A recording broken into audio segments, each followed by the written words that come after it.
I'm J.B. Pritzker, and I'm Juliana Stratton's running mate. She truly is going to be the greatest lieutenant governor in this state's history and in this nation. Thank you for joining me in this ticket. And I want you to also pay attention to the fact that we really do have the best statewide constitutional officer ticket that we've had maybe ever. Now, I don't want to exclude Senator Durbin, who once ran for lieutenant governor. So I'll get to him in just a moment. But I have to say that remember who's on this ticket. That in addition to Mike Frericks running for treasurer, we got Susana Mendoza, who we've got to reelect as comptroller. Jesse White, our great Secretary of State, a great public servant.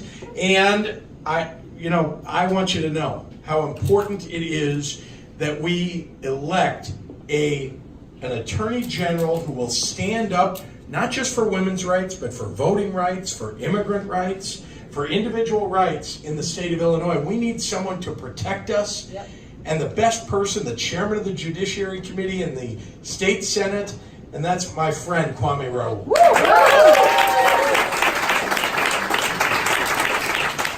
Now, I want to thank Bonnie and Marissa and all of you at She Votes and Now. Thank you for your support. Thank you for your activism. Thank you to all of you in the room who are doing so much to help elect Democrats up and down the ticket. You know, we watched in the last couple of weeks why it's been so important that we have a United States Senator that people look up to, that people see as a statesman. There aren't that many statesmen in the nation, honestly, that get elected to public office. We saw there aren't that many on the Judiciary Committee.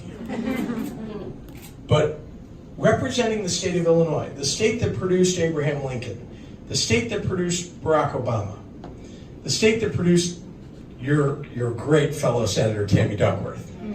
But this state produced a statesman, a leader, somebody that we're all proud of, and that people across the rest of the country say, wow, Illinois has one of the great senators maybe that's ever served the United States Senate, and that's Dick Durbin. Thank you.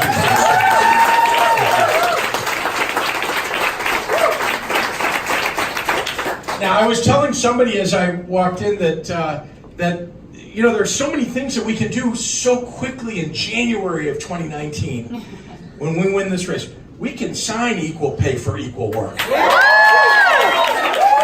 I'll do that, and we can raise the minimum wage in the state. And we can put back and grow child care assistance that Bruce Rauner cut by 90%. And we can stand up for our seniors who have had their home care cut and taken away by Bruce Rauner. And we can pass a budget that is truly reflective of the values of the people of the state of Illinois.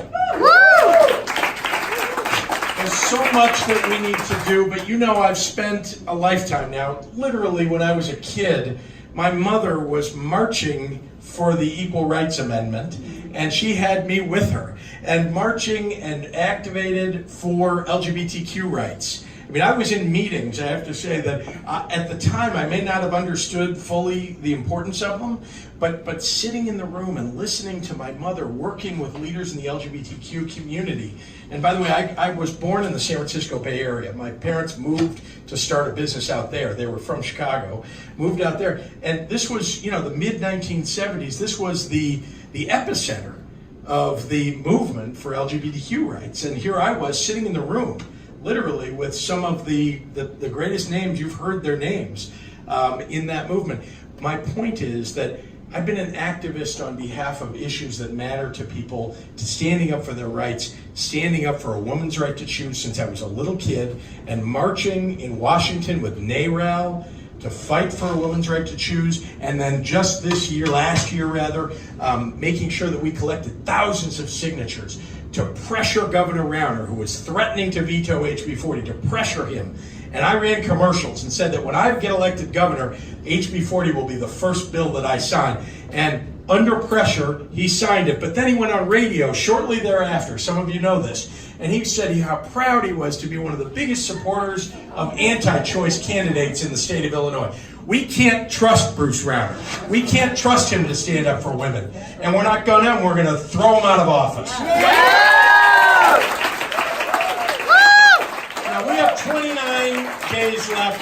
hang on, 29 days and 7 minutes until the polls close. But every day from now until then is election day because early voting started. So you got to tell your neighbors and friends and family, and when you go to church or synagogue or mosque, elbow the person next to you and say, have you voted yet? And then tell them why they should vote for Juliana Stratton and her running mate. But truly, we've got a lot of work to do between now and then. Do not pay attention to all the television commercials. I know we're running a lot of commercials, so is Bruce Rauner. But honest to goodness, that's not how we win. That's not how Democrats win. Right. Since I was a little kid, I was knocking on doors with my mother for progressive Democratic candidates.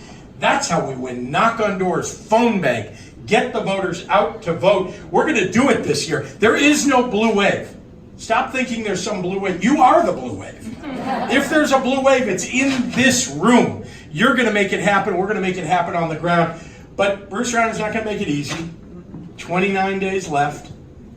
I want to help elect Democrats up and down the ticket and up and down the state of Illinois, from Cairo to Carbondale to Rockford to Peoria. We can elect Democrats all across the state of Illinois, but it's going to be a fight. Because Bruce Rauner funding Erica Harold, Bruce Rauner running nasty commercials. This is what Bruce Rauner's all about. He wants people to stay home.